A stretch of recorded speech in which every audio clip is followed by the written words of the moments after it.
लें जी, जब सवाल जवाब ही होने हैं, वही हमारा रिवायती तरीका। उफ, मुश्किल सवाल। फ्लैश लिमिटेड एक कंपनी है जो कि लाहौर स्टॉक एक्सचेंज पे लिस्टेड है। Board of directors of flash limited अपनी मीटिंग में जो अप्रैल 1, 2009 को हुई है, रिकमेंड कर चुके हैं इंटरिम कैश डिविडेंड 25%। कैसा डिविडेंड है ये? इंटरिम। और कौन अनाउंस कर रहा है? Directors. Board has announce the date of book closure from April 23 से अप्रैल 30, 2009। बुक क्लोजर की डेट्स भी बता दें, यानी इंटरिम डिविडेंड है, बुक क्लोजर की डेट भी बता दी, डिसीजन की डेट भी बता दी। सवाल फैलता जा रहा है। और डिविडेंड भी कितना है? 25%। Describe the requirement of companies act 2017 in respect of payment of above dividend. Also describe the consequences of non payment of dividend with in specified time. उन्होंने कहा ऊपर वाली बातें समझो और रिक्वायरमेंट बताओ इसकी पेमेंट के हवाले से।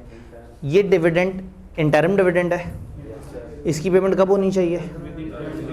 10 days of declaration, 10 working days of declaration. और डिक्लेरेशन कौन सा दिन है भला?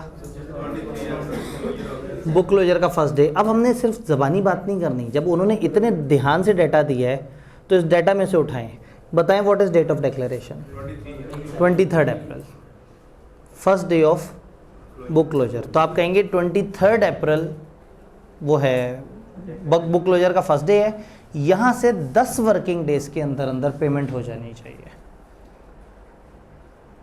अब अगर सवाल के नंबर ज़्यादा होते और सिर्फ इतना ही पूछा होता तो हम चले जाते पेमेंट कैश में हो सकती है, फलाना हो सकती है, इस तरह की वैरायटियाँ कर देते। तो उन्होंने कैश का है ना, तो ये कहना शुरू कर देते कि हाँ भाई लिस्टेड कंपनी है तो लिस्टेड कंपनी बैंक ट्रांसफ़र करेगी। लेकिन सवाल में चूँकि उन्होंने कुछ और बातें भी पूछी तो हमारे पास कुछ और लिखने को है। उन्होंने कहा also describe the consequences of non payment of dividend with in specified time. 5 to 5 और 5 to 5 को एक्सप्लेन ही करने बैठे तो अच्छा खासा बन जाता है। तो लिस्टेड कंपनी का इंटरिम कैश डिविडेंड है तो बैंक में पे होगा। और डेट ऑफ डिक्लेरेशन है बुक क्लोजर का स्टार्टिंग डे, क्योंकि इन्होंने कह दिया है कि बुक क्लोजर भी मौजूद है।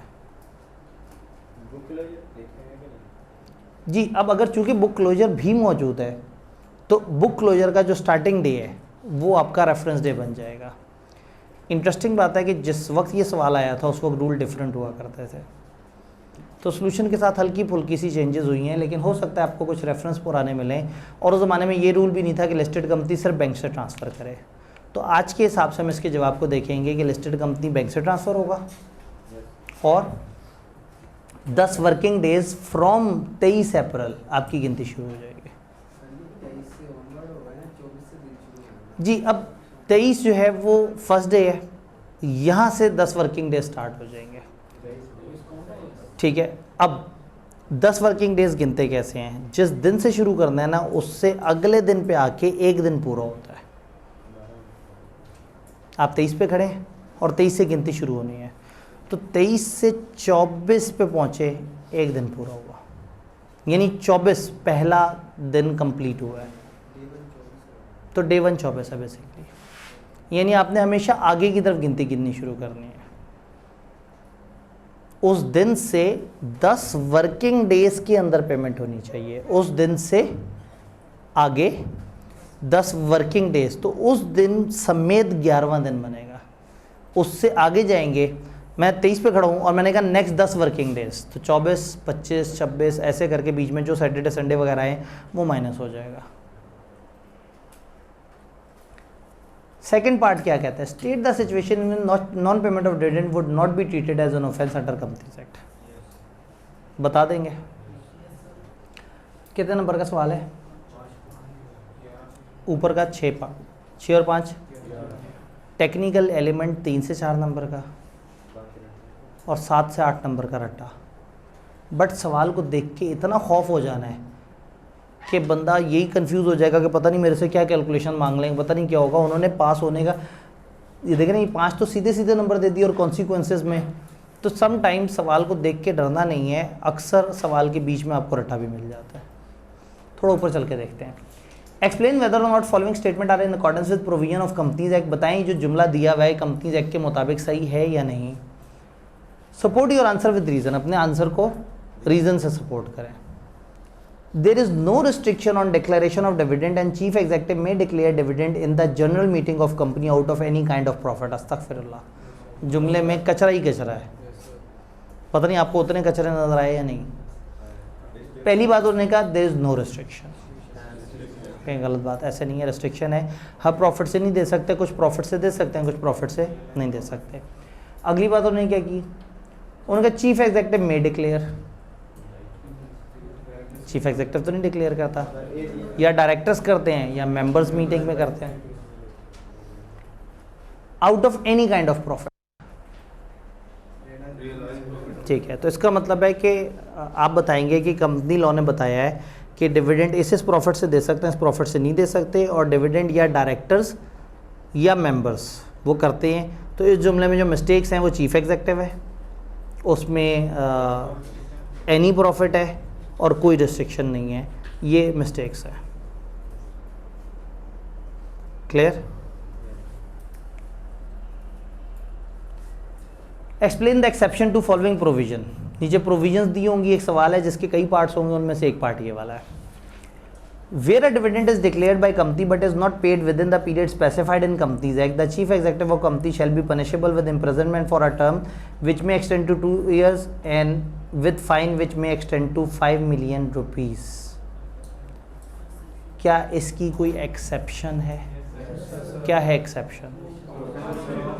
अगर आप SECP को बता दें 45 दिनों के अंदर और उन जेन्युइन एक्सक्यूजेज में से कोई दे दें, नंबर है 5, अगर 1 नंबर का होता मैं कहता SECP को हम कुछ रीज़न दे दें तो हम बच सकते हैं। अब चूँकि 5 नंबर है तो फिर वो सारी रीज़न हमें बता के जो हमें पता है, इवन एंड पे वो डॉक्यूमेंट्स वाली बात भी लिखते हैं, पैसे पूरे, मतलब जो आता है ना उसमें तो पैसे पूरे करके उठाना है, बजाय इसके कि हम उन सवालों की तरफ जल्दी से भाग जाएं जिन पे अभी हमने सोचना है। तो जो आते हैं उसके नंबर नहीं मिस करने हैं, सारे नंबर लेने हैं उनके। Done.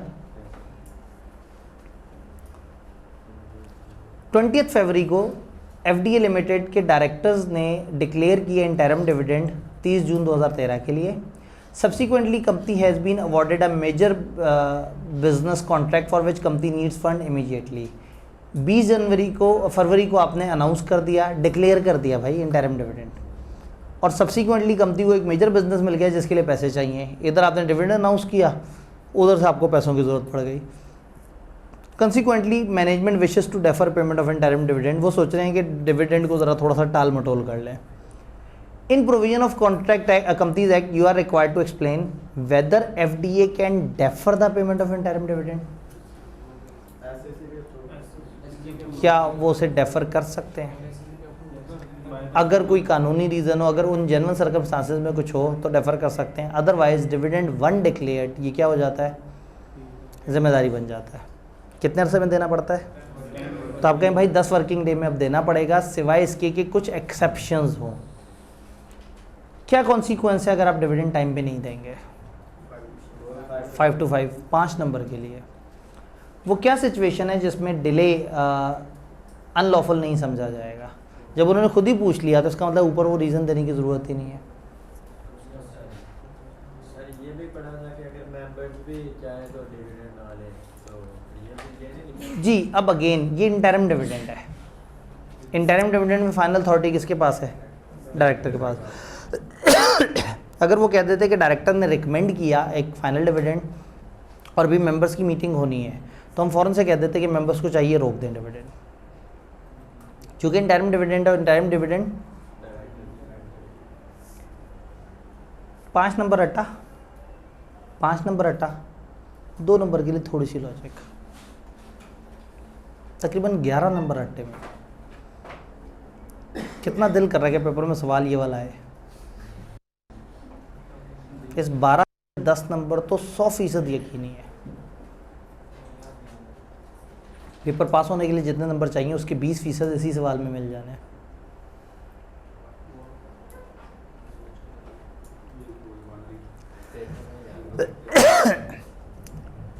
Director of Sigma limited wish to recommend a final dividend. Sigma limited के डायरेक्टर एक फाइनल डिविडेंड देना चाह रहे हैं under provision of companies act advise the director about the restriction if any with regard to declaration of dividend. Dividend की declaration से related कोई restriction है तो बताएं, वो क्या डिविडेंड करना चाह रहे हैं, फाइनल डिविडेंड। बताएं जी, कोई रिस्ट्रिक्शन है उनके ऊपर? एक तो वो रिस्ट्रिक्शन है वो 2 तरह के प्रॉफिट्स वगैरह उससे नहीं दे सकते डिविडेंड। दूसरा, जो ये करेंगे वो हो जाएगा।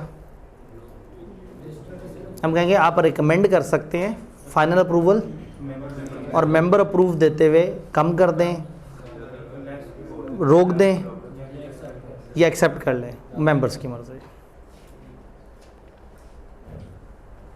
अभी तक तो मज़ेदार सवाल लग रहे हैं। लो जी, आ गया सवाल।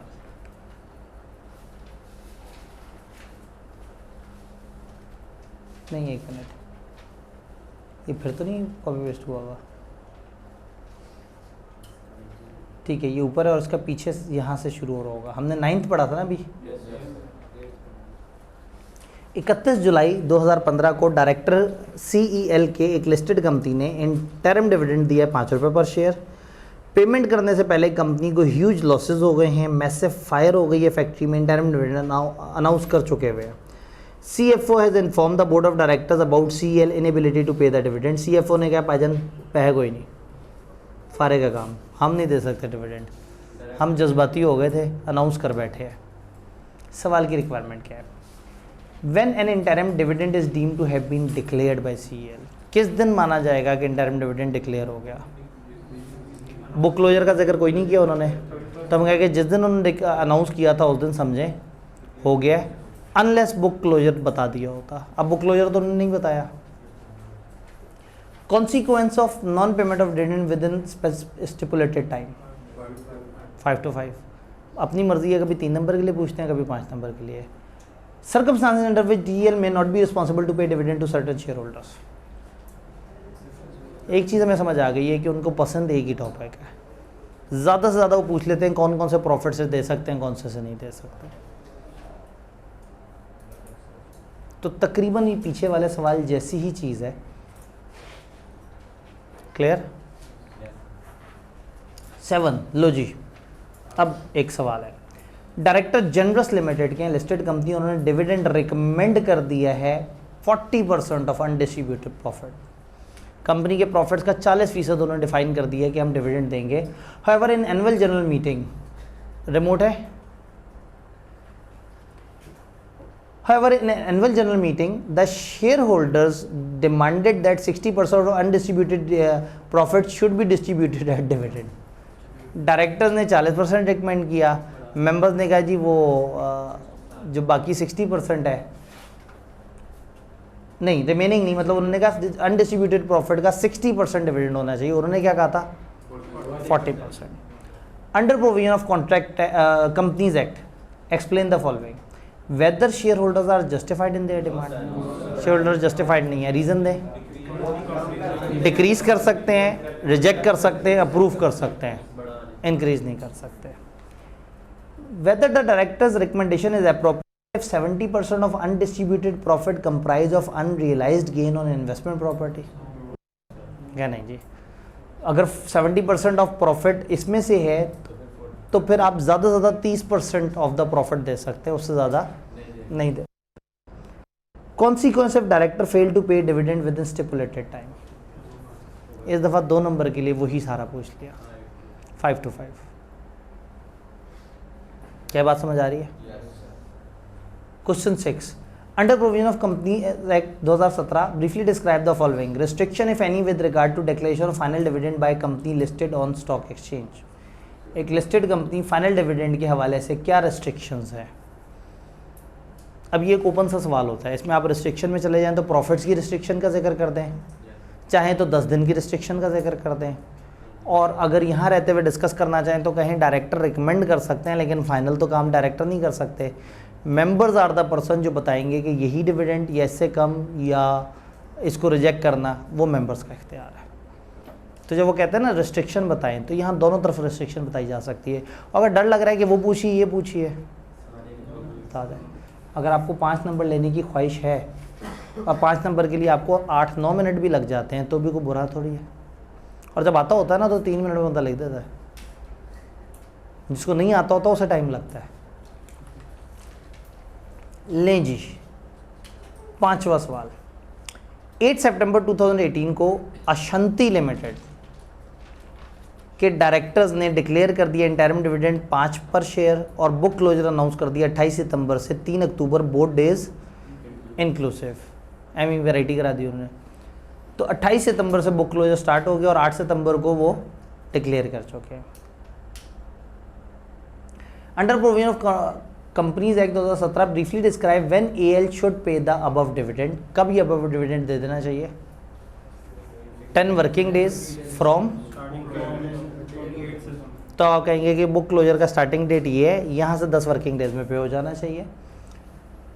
Also state any 4 circumstances in which AL may not be considered to have committed offence for non payment of dividend. 4 वो केसेस बताएं जहाँ नॉन पेमेंट ऑफेंस नहीं माना जाएगा।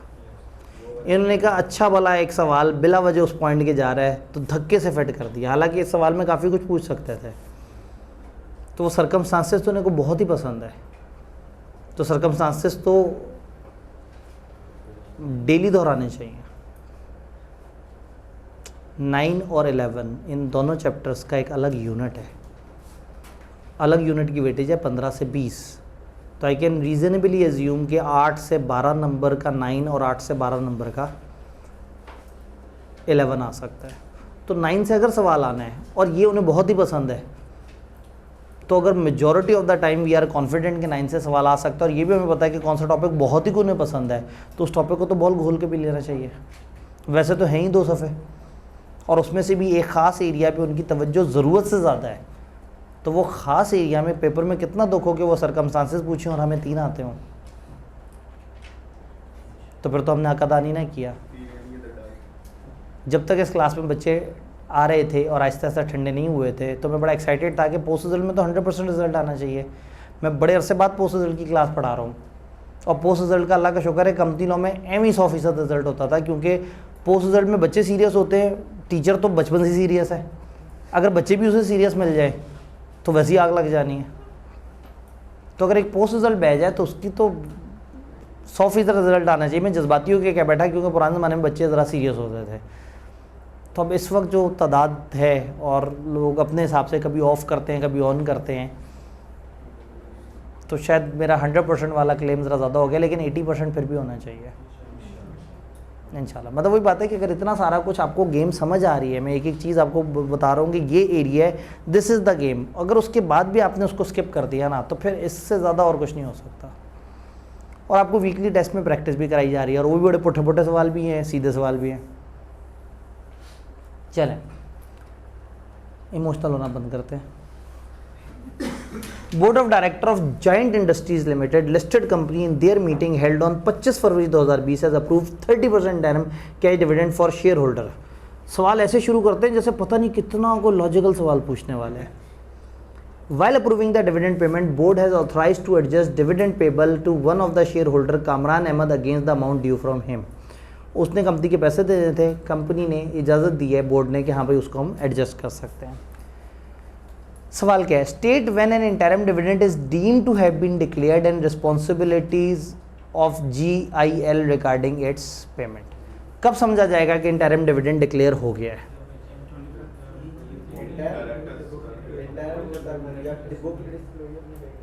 जी, अब ऊपर बुक क्लोजर है इस सवाल में? नहीं है, तो आप कह देंगे जी इंटरिम डिविडेंड उस दिन डिक्लेयर होता है जब डायरेक्टर्स मीटिंग हो। In case of book closure वो starting date of book closure होता है। सवाल साइलेंट है तो हम एक्स्ट्रा लाइन लिख देते हैं। फिर उन्होंने क्या कहा, रिस्पॉन्सिबिलिटी क्या उसकी पेमेंट की, क्या जिम्मेदारी है? 10 वर्किंग डेज के अंदर अंदर हमने लोगों को पे कर देना है। Identify the circumstances under which director में विदहोल्ड या adjust the payment of dividend.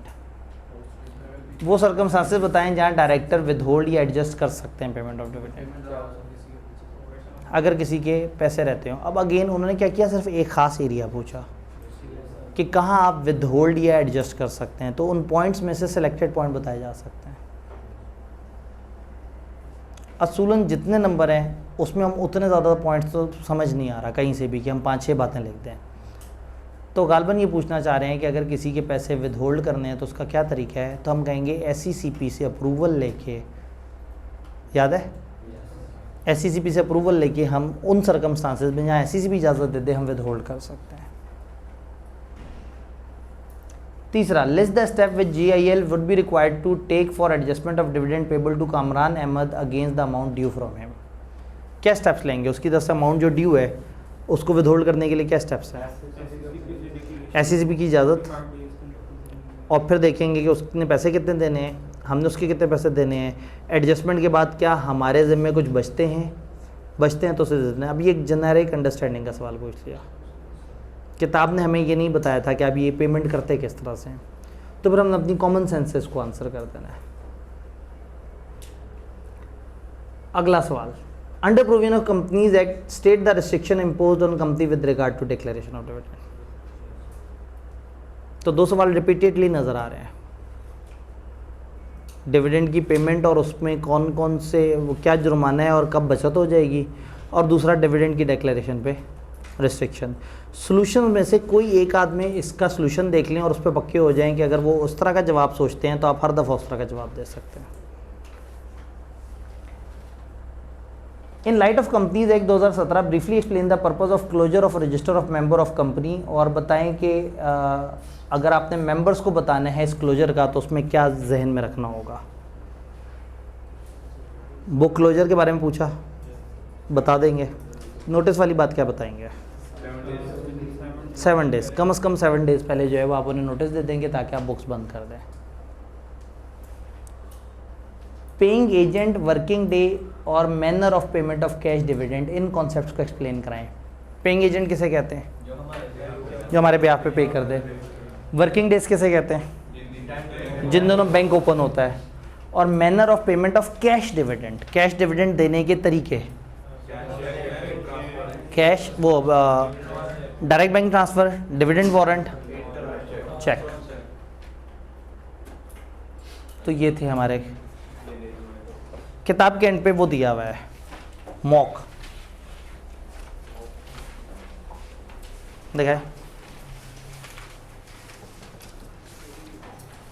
हम क्या करते हैं, जो बिल्कुल रीसेंट अटेम्प्ट होती है ना वो किताब के एंड पे डाल देते हैं ताकि अगर कभी आप उसको प्रैक्टिस करना चाहें तो आप कर सकें। ज़रा देखें उसमें कोई सवाल डिविडेंड का।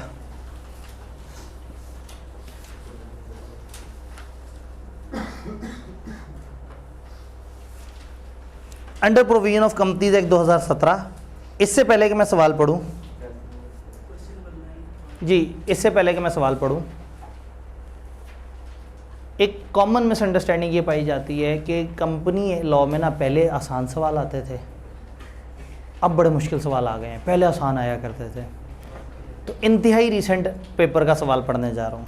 क्वेश्चन नंबर 9 है, list any 4 circumstances under which chief executive of company shall not be penalise if payment of dividend is not made with in prescribe time period.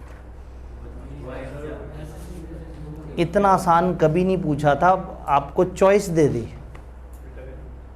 वरना वो क्या कहते थे, सर्कमस्टांसेस बताओ, तो आपने 5 के 5 बताने होते थे और वो वाली बात भी लिख देते थे डॉक्यूमेंट्स वाली, और इधर उन्होंने कहा दिया सिर्फ 4 वो सिचुएशन बताओ जहां चीफ एग्जीक्यूटिव को जुर्माना नहीं होगा। तो इंतहाई रीसेंट पेपर में इंतहाई आसान तरीन सवाल आ गया, 4 नंबर का, मेरे ख्याल में यही था शायद, एहतियातन एक दफ़ा देख लेता हूँ।